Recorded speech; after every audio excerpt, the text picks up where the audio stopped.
YCP మంత్రి జోగి రమేష్ కు అంగన్వాడీల సెగ తగిలింది. తమ సమస్యలను పరిష్కరించాలని కోరుతూ అంగన్వాడీ కార్యకర్తలు కొద్ది రోజులుగా నిరవధిక సమ్మెను చేస్తున్నారు.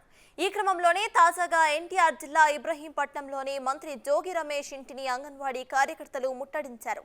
కనీస వేతనం 26,000 ఇవ్వాలని, గ్రాట్యుటీ ఇవ్వాలని డిమాండ్ చేస్తూ మంత్రి జోగి రమేష్ ఇంటి బయటకు రావాలని నినాదాలు చేశారు.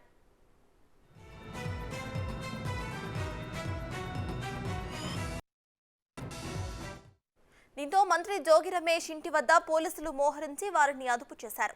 ఇక ఈ విషయంపై సానుకూలంగా స్పందించిన మంత్రి జోగి రమేష్ అంగన్వాడీల సమస్యలను సీఎం దృష్టికి తీసుకువెళ్తామని అన్నారు. సాధ్యమైనంత వరకు సమస్యల పరిష్కారానికి కృషి చేస్తామని మంత్రి హామీని ఇచ్చారు. అంతకుముందు స్థానిక రింగ్ సెంటర్ నుంచి ఫెర్రీ రోడ్లోనే మంత్రి ఇంటికి అంగన్వాడీలు సిఐటియు నేతలు ర్యాలీ చేపట్టారు. అంగన్వాడీ అక్క చెల్లెమ్మలు వారి డిమాండ్లు, వారి ఇబ్బందులు ప్రభుత్వం దృష్టికి తీసుకొచ్చారు.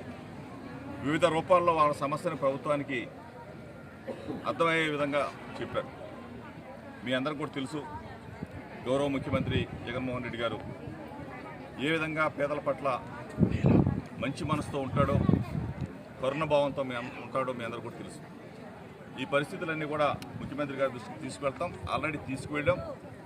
ఆయన కూడా ఏ విధంగా మంచి చేయాలి, పక్కన ఉన్న రాష్ట్రాలు ఏ విధంగా ఇస్తూ ఉన్నాయి, మనం ఏ విధంగా ఇవ్వాలి, అన్నిటికన్నా ఒక అడుగు ముందుకు ఎట్లా ఇవ్వాలనే ఆలోచనతో ఆయన అందరితో మాట్లాడుతూ ఉన్నారు. తప్పనిసరిగా అంగన్వాడీ అక్క చెల్లెమ్మలకి మేలైన వారు కోరుకున్న విధంగా మంచి జరుగుతుందని చెప్పేసి నేనైతే అక్క చెల్లెమ్మల తరఫున ముఖ్యమంత్రి గారితో మంత్రివర్యులకి ఈరోజు పత్రం ఇచ్చాం.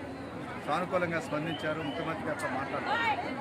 అంగన్వాడీలో అక్క చెల్లెమ్మల యొక్క బాధలు మేము చూసాం, మేము విన్నామని చెప్తున్నారు. మేము చెప్పేది ఏంటంటే వెంటనే చర్చలకు పిలిచి ఈ సమస్యల పరిష్కారానికి అవసరమైనటువంటి మార్గం సుగమం చేయాలని చెప్పేసి మేము కోరుతాం. వేతనం, కనీస వేతనం పెంచాలి 26,000కి. అలాగే గ్రాట్యుటీ అమలు చేయాలి, పనిభారం తగ్గించాలి, మినీ సెంటర్లు మెయిన్ సెంటర్లుగా చేయాలి.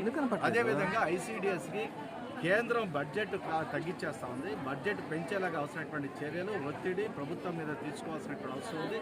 అలాగే చనిపోయినటువంటి అంగన్వాడీలకి మట్టి ఖర్చులు ఇవ్వాలనేటువంటి డిమాండ్, రిటైర్ అయిపోయిన తర్వాత 5 లక్షల రూపాయలు ఎస్గ్రేషన్ ఇవ్వాలనేటువంటి డిమాండ్, ఈ డిమాండ్స్ అన్ని కూడా పరిష్కరించాలని కోరుతా ఉన్నాం.